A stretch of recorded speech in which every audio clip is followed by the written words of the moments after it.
¿Qué pasa?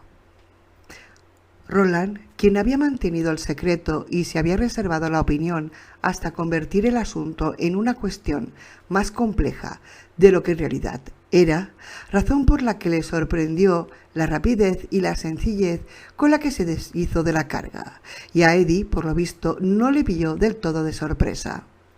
¿Desde cuándo lo sabes? Roland trató de detectar algún tipo de tono acusador en la pregunta, pero no lo oyó. Con seguridad, desde que la vi escabullirse por primera vez hacia el bosque y la vi comer. Roland se detuvo. Lo que comía.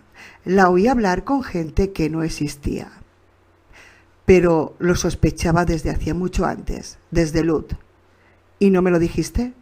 No, había llegado el momento en que la recriminación haría acto de presencia y con una generosa guarnición del sarcasmo de Eddie. Sin embargo, no fue así. ¿Quieres saber si estoy cabreado, verdad? Si voy a convertir esto en un problema. ¿Lo estás? No, no estoy enfadado, Roland. Exasperado, tal vez, y cagado de miedo por Sus, pero ¿por qué debería estar enfadado contigo? ¿No eres el Dean? Le llegó el turno a Eddie de hacer una pausa. Cuando volvió a hablar, fue más específico. No era fácil para él, pero consiguió decirlo. ¿No eres mi Dean? Sí, contestó Roland. Alargó una mano y le tocó el brazo a Eddie. Se sentía desconcertado por el deseo, casi la necesidad, de ofrecerle una explicación. Pero se resistió. Si Eddie podía llamarlo no solo Dean, sino su Dean, entonces tenía que comportarse como tal. No pareces precisamente pasmado por la noticia, acabó por decir. Bueno, estoy sorprendido, contestó Eddie. Tal vez no pasmado, pero bueno. Recogió frutos y los fue echando al sombrero de Roland. He visto cosas, ¿vale? A veces está demasiado pálida, otras se balancea y se coge el vientre. Pero si le preguntas, dice que solo son gases y tiene las tetas más grandes, de eso estoy seguro. Pero, Roland, si todavía tiene la regla. Hace un mes o así que la vi enterrando los trapos y estaban ensangrentados, empapados. ¿Cómo puede ser? Si se quedó embarazada cuando trajimos a Jake, mientras mantenía al demonio del círculo ocupado, de eso debería de hacer unos 4 meses como mínimo, tal vez incluso 5. A pesar de cómo salta el tiempo por aquí, tiene que haber pasado esa cantidad de meses. Roland asintió con la cabeza. Ya sé que ha estado teniendo sus reglas, lo que prueba, sin lugar a dudas, que no es hijo tuyo. Lo que lleva dentro desdeña su sangre de mujer. Roland recordó cómo había espachurrado la rana en el puño, cómo la había hecho estallar, se había bebido la bilis negra y se había relamido los dedos como si los hubiera tenido impregnado de almíbar. ¿Tendrá...? Eddie hizo el gesto de llevarse una valla de calalú a la boca, se arrepintió y la arrojó al sombrero de Roland. Roland pensó que todavía pasaría un tiempo antes de que Eddie volviera a sentir el acuciamiento del verdadero apetito. Roland, ¿tendrá siquiera el aspecto de un bebé humano? Casi con toda seguridad no. ¿De qué entonces? Antes de que pudiera detenerlas, las palabras salieron. Será mejor no mentar al diablo. Eddie se estremeció. El escaso arrebol que aún retenía su rostro la abandonó. «Eddie, ¿estás bien?» «No», confesó Eddie. «Te puedo asegurar que no estoy bien, pero tampoco me voy a desmayar como una cría en un concierto de Andy Gibb. ¿Qué vamos a hacer?» «Por ahora nada. Tenemos muchas otras cosas que hacer». «No me digas», dijo Eddie. «Los lobos se presentarán de aquí a 24 días, si no me fallan los cálculos. En Nueva York, ¿quién sabe qué día es? ¿El 6 de junio? ¿El 10? Más cerca del 15 de julio que ayer, eso seguro. Pero, Roland, si lo que lleva dentro no es humano, no podemos estar seguros de que el embarazo acabe al cabo de 9 meses. Podría soltarlo en 6. Mierda, podría soltarlo mañana mismo». Roland asintió y esperó. Si Eddie había llegado hasta allí, seguro que haría el resto del viaje. Y lo hizo. Tenemos las manos atadas, ¿verdad? Sí, podemos observarla, pero no hay mucho más que podamos hacer por ella. Ni siquiera le podemos pedir que no haga nada con la esperanza de ralentizar el asunto porque con toda seguridad adivinaría por qué se lo hemos pedido y la necesitamos para disparar cuando llegue el momento. Pero antes de eso tendremos que entrenar a algunas personas de por aquí con el arma con la que se manejen mejor. Lo más seguro es que acaben siendo arcos. Roland esbozó una mueca. Al final había alcanzado la diana en el campo norte con suficientes flechas como para satisfacer a Cord, aunque el arco y las flechas o la va y las saetas nunca le habían llamado la atención. Aquellas habían sido las armas escogidas por Jamie de Curry, no por él. Vamos a intentarlo, ¿verdad? Sí. Eddie sonrió. Sonrió a su pesar. No podía cambiar su forma de ser. Roland lo comprendió y se sintió satisfecho. 6. Has sido muy sincero conmigo, Roland, dijo Eddie mientras volvían paseando la rectoría de Callahan. ¿Por qué no serlo con ella? No estoy seguro de entenderte. Ya lo creo que sí, contestó Eddie. Está bien, pero la respuesta no te va a gustar. Te he oído todo tipo de respuesta y ya te digo que poco más de 1 de cada 5 me ha preocupado. Lo repensó. No, eso es demasiado generoso, digamos 1 de cada 50. A la que se hace llamar Mía, que significa madre en la alta lengua, le consta que está embarazada, aunque dudo que le conste qué tipo de criatura lleva dentro. Eddie lo sopesó en silencio. Sea lo que sea, Mía piensa en él como su niño y le protegerá con su vida si fuera necesario. Si eso significa hacerse con el cuerpo de Susana, como Odetta Walker a veces lo hacía, por encima de Odetta Holmes, lo hará, si puede. Y lo más seguro es que pueda, musitó Eddie con pesar. A continuación se volvió hacia Roland.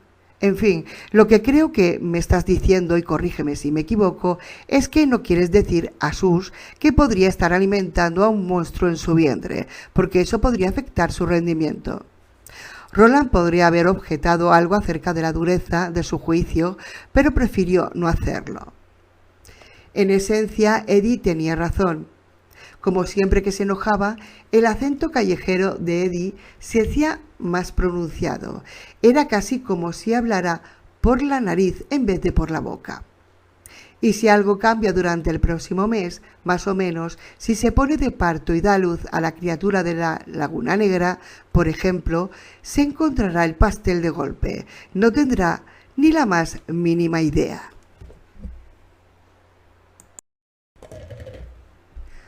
Roland se detuvo a unos 6 metros de la rectoría. A través de la ventana distinguió a Callahan hablando con una pareja de jóvenes, un chico y una chica. Incluso desde allí pudo distinguir que eran gemelos. ¿Roland? Dices verdad, Eddie. ¿Qué sentido tiene decírselo? Si lo hay, espero que lo encuentres. El tiempo ya no es un rostro en el agua, como tú mismo has señalado. Se ha convertido en un lujo. De nuevo esperaba un estallido con el sello de Eddie Dean, amenizado con frases tipo «vete a tomar por culo» o «come mierda y muérete». Pero, de nuevo, dicho estallido no se produjo. Eddie se limitaba a mirarlo, nada más, fijamente y con cierto pesar. Pesar por Susana, por supuesto, pero también por ellos dos que estaban allí conspirando contra un miembro del TED. «Voy a seguirte el juego», accedió Eddie. Pero no porque seas el Dean ni porque uno de esos dos tenga todos los números para volver descerebrado de tronido. Señaló a la pareja de los niños con la que estaba charlando el viejo amigo en el salón. Vendería a cualquier niño de este pueblo por el que lleva Sus dentro de ella, si fuera un niño, mi niño. Lo sé, asintió Roland. Lo que me preocupa es la rosa, prosiguió Eddie. Es lo único por lo que vale la pena poner la vida de Sus en peligro. Aún así, tienes que prometerme que si las cosas salen mal, si se pone de parto o si Mía comienza a apoderarse de ella, intentaremos salvarla. Siempre trataría de salvarla, aseguró Roland, y entonces una fugaz y atormentada imagen cruzó su mente, fugaz pero muy nítida, la de Jake colgando por la pendiente de las montañas. ¿Lo juras?, preguntó Eddie. Sí, contestó Roland. Sus ojos se encontraron con los del joven. Sin embargo, en su cabeza vio a Jake cayendo hacia el abismo. 7. Alcanzaron la puerta de la rectoría justo cuando Callahan conducía fuera a los jóvenes. Roland pensó que tal vez fueran los niños más hermosos que había visto en la vida. Tenían el cabello negro como el carbón. El del niño le llegaba hasta los hombros, la niña lo llevaba recogido con una cinta blanca y le caía hasta la cintura. Sus ojos eran de un azul oscuro inmaculado. La piel tenía un tono cremoso y los labios eran de un rojo sensual y sorprendente. Sus mejillas estaban delicadamente salpicadas de pecas, por lo que Roland llegó a distinguir. Las pecas de ambos también eran idénticas. Primero lo miraron a él, luego a Eddie y luego volvieron la vista hacia Susana, quien se apoyó en el dintel con un trapo de cocina en una mano y una taza de café en la otra. La expresión compartida delataba asombro mezclando con curiosidad. Roland distinguió cierto recelo en sus rostros, pero no miedo. Roland, Eddie, me gustaría presentaros a los mellizos Tabery, Frank y Francine. Rosalita ha ido a buscarlos. Los Tabery viven a menos de 1 kilómetro de aquí. ¡Ea! Tendréis vuestro mapa esta tarde y ya veréis cómo será el mejor que hayáis visto en vuestra vida. Es solo uno de los muchos talentos que tienen. Los gemelos Tabery demostraron sus modales, Frank con una inclinación y Francine con una reverencia. Nos sois de provecho, os decimos gracias, le correspondió Roland. Un rubor idéntico tiñó la tez de ambos niños de una cremosidad sorprendente. Murmuraron un agradecimiento y se dispusieron a marcharse a la carrera. Antes de poder hacerlo, Roland colocó un brazo alrededor de cada uno de los estrechos hombros, pero de buena constitución, y acompañó un trecho a los mellizos. Lo embelesaba menos su perfecta belleza infantil que la vívida inteligencia que había atisbado en sus ojos azules. No albergaba duda de que le dibujarían el mapa, como tampoco dudaba de que Callahan hubiera enviado a Rosalita a buscarlos con un propósito, si es que todavía hacía falta. Si no lo impedían, uno de aquellos bellos niños se convertiría en un mocoso bobalicón en menos de un mes. «Sai», respondió Frank. Percibió cierto atisbo de preocupación en su voz. «No debéis temerme», dijo Roland, «pero sí atenderme y bien». 8. Callahan y Eddie observaron a Roland alejarse con los gemelos Tabery a paso lento por el camino de la rectoría revestido de piedras en dirección al de la tierra. Los dos hombres compartieron el mismo pensamiento. Roland parecía un abuelo benévolo. Susana se les unió, observó y luego tiró de la camisa de Eddie. «Ven un segundo». La siguió a la cocina. Rosalita se había ido y la tenían para ellos solos. Los enormes ojos castaños de Susana brillaban. «¿Qué pasa?», le preguntó Eddie.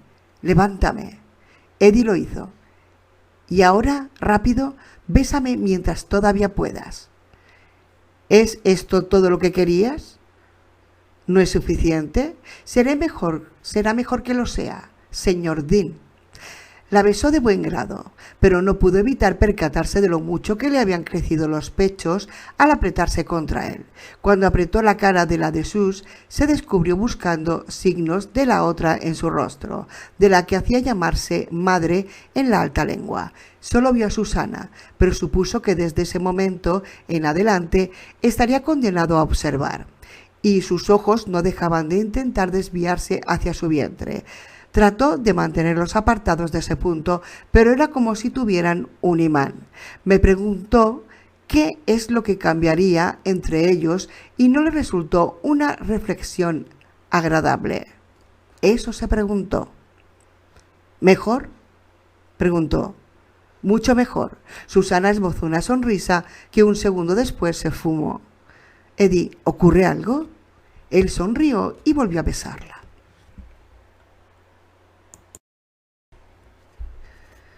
¿Te refieres a algo como que igual todos vayamos a morir aquí? No, nada de nada. ¿Le había mentido en alguna otra ocasión? No lo recordaba, pero creía que no. Y aunque lo hubiera hecho, nunca había sido con tanta desfachatez como en aquel momento, de modo tan calculador. Aquello no estaba bien. 9. 10 minutos después, rearmados con tazas de café recién hecho y un tazón de bayas de calalú, salieron al pequeño patio trasero de la rectoría. El pistolero alzó el rostro hacia la luz del sol por un momento, saboreando su consistencia y su calor. A continuación se volvió hacia Callahan. A los tres nos gustaría oír su historia, padre, si tiene a bien contárnosla. Y luego puede que nos acerquemos a su iglesia y le echemos un vistazo a lo que hay allí. Quiero que os la llevéis, les rogó Callahan. No ha profanado la iglesia, no podría porque, para empezar, Nuestra Señora nunca había sido consagrada, pero ha traído el peor de los cambios. Aun cuando la iglesia no era más que un edificio, sentía la presencia de Dios en su interior. Se acabó, esa cosa lo ha expulsado. Quiero que os la llevéis. Roland abrió la boca para decir algo que no los comprometiera, pero Susana habló antes de que pronunciara ni una palabra. «Roland, ¿estás bien?» El pistolero se volvió hacia ella. «Sí, ¿por qué no debería estarlo?» «No haces más que frotarte la cadera». «¿Lo había estado haciendo?» «Sí, por lo visto lo había hecho». El dolor ya volvió a acuciarlo a pesar del calor del sol y del aceite de gato de Rosalita, el chasquido seco. «No es nada», le aseguró, «solo un poco de reuma». Susana lo miró con recelo y luego pareció aceptar la explicación. «Pues sí que empezamos bien», pensó Roland. «Como mínimo 2 de nosotros guardamos secretos. No podemos seguir así, no por mucho tiempo». Se volvió hacia Callahan.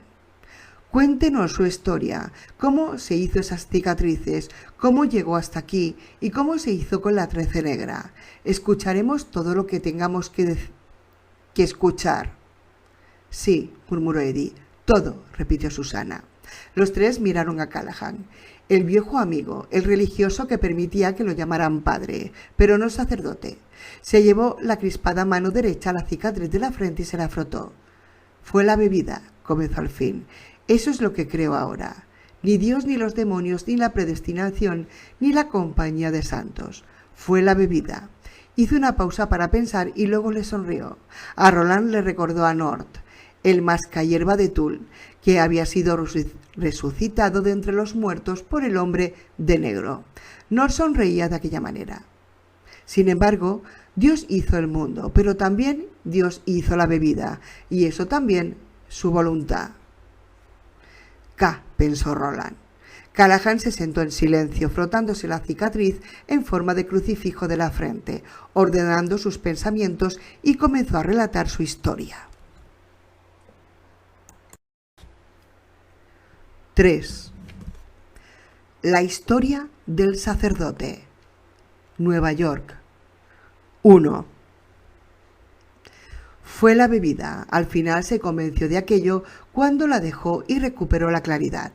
Ni Dios, ni Satán, ni una batalla psicosexual soterrada entre su adorada madre y su adorado viejo. Solo la bebida. ¿Y acaso sorprendía que el whisky lo hubiera cogido por las orejas?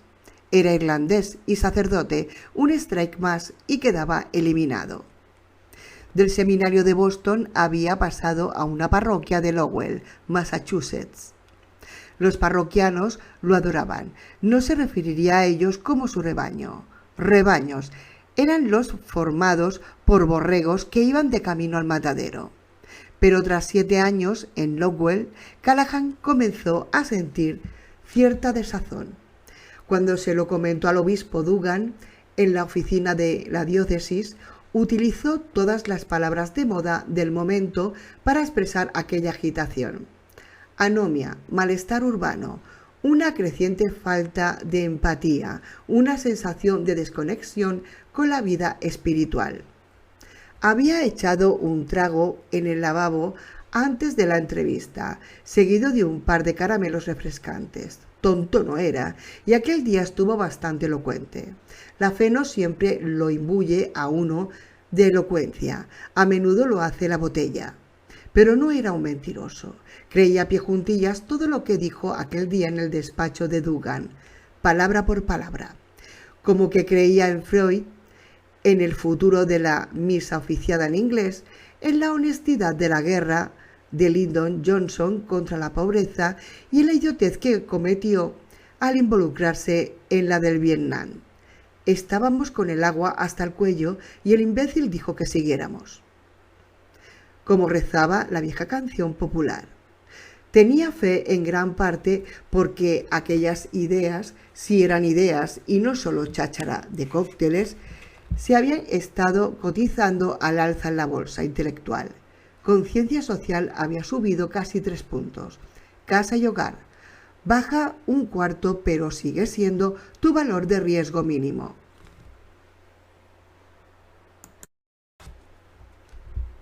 Después, todo se volvió mucho más sencillo. Después llegó a comprender que no estaba bebiendo demasiado porque sentía una desazón espiritual, aunque sentía una desazón espiritual porque estaba bebiendo demasiado.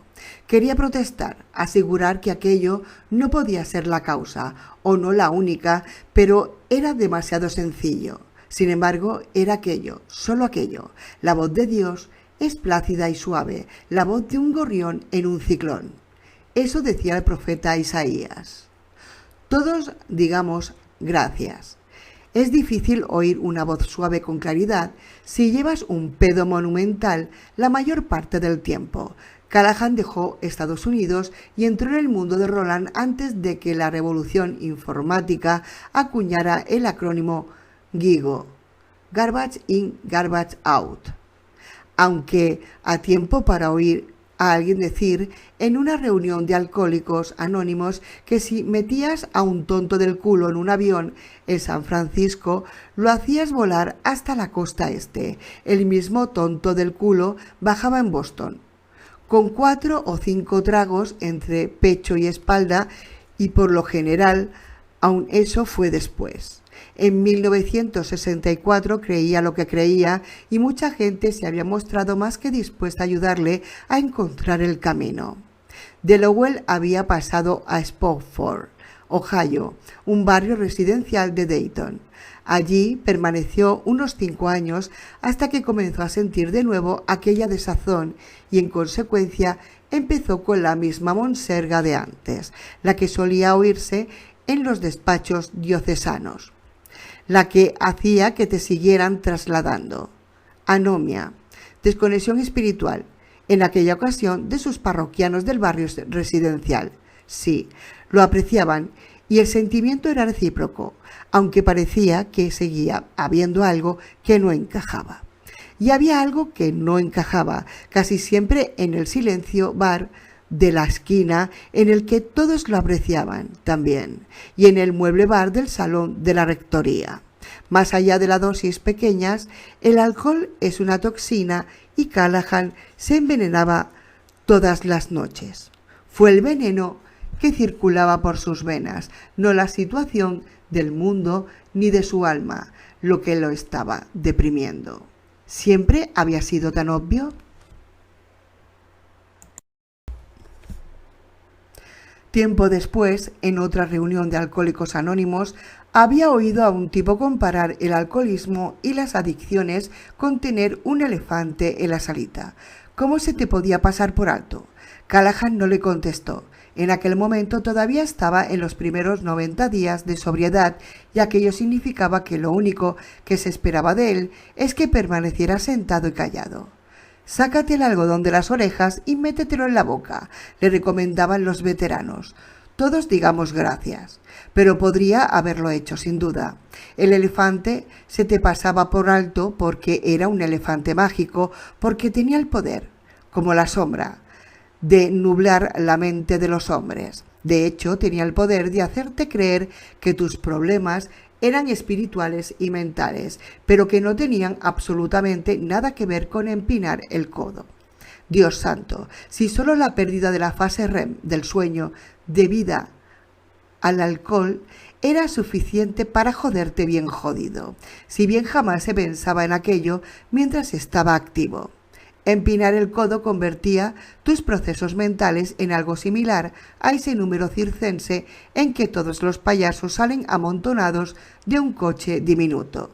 Cuando estando sobrio uno echaba la vista atrás, las cosas que se habían dicho y hecho lo hacían estremecer.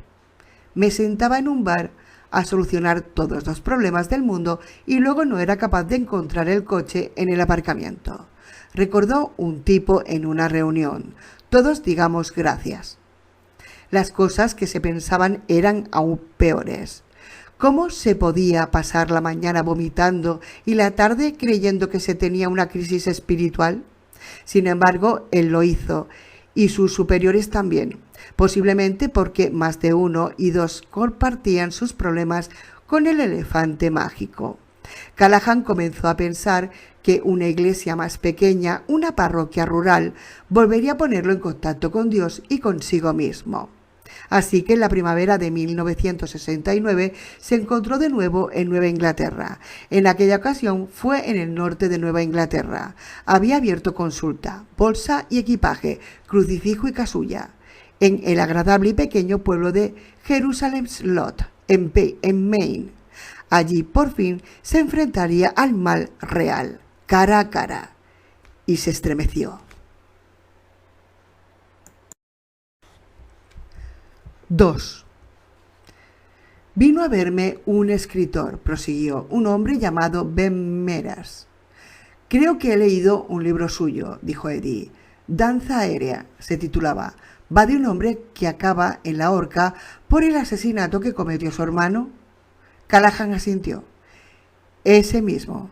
Él y un maestro llamado Matthew Burke creían que había un vampiro haciendo de las suyas en Salem Slot, de los que crean más vampiros.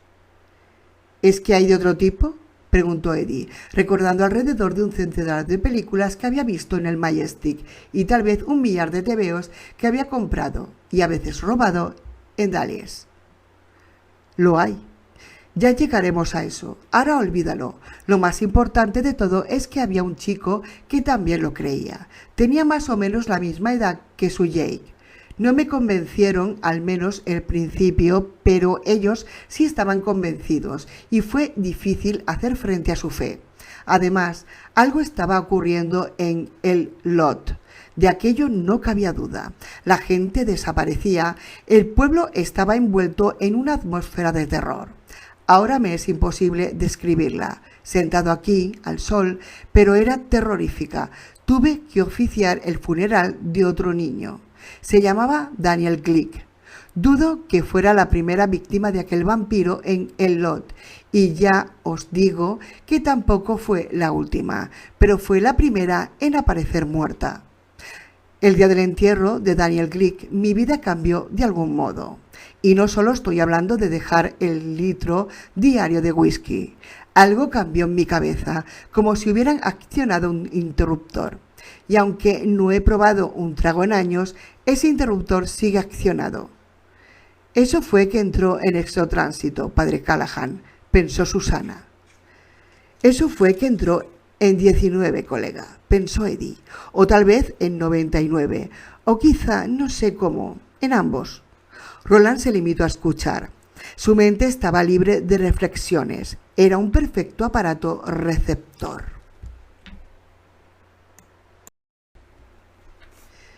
El escritor, Meras, se había enamorado de una chica del pueblo llamada Susan Norton. El vampiro se la llevó. Creo que en parte lo hizo porque se le antojó así y en parte para castigar a Meras por atreverse a formar un grupo, un catet, con la intención de darles caza. Fuimos al lugar que el vampiro había comprado, unas viejas ruinas llamadas la Casa de los Marsden.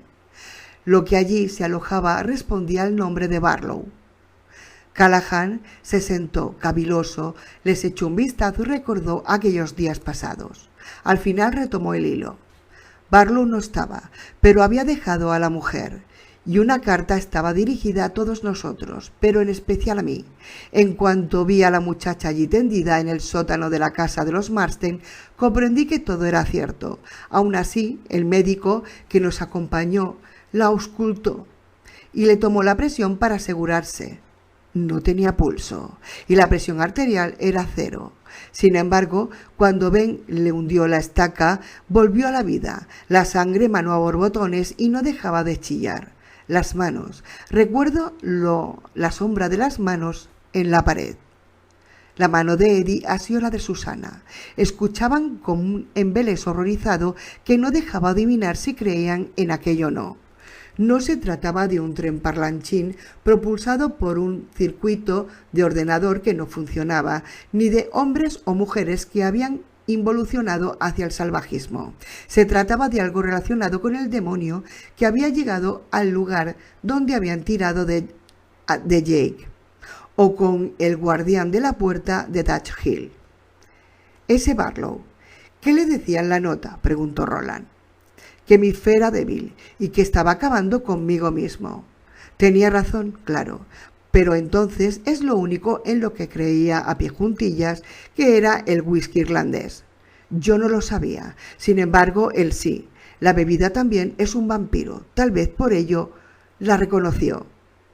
El chico que iba con nosotros estaba convencido de que aquel príncipe de los vampiros tenía la intención de matar a sus padres a continuación o de convertirlos.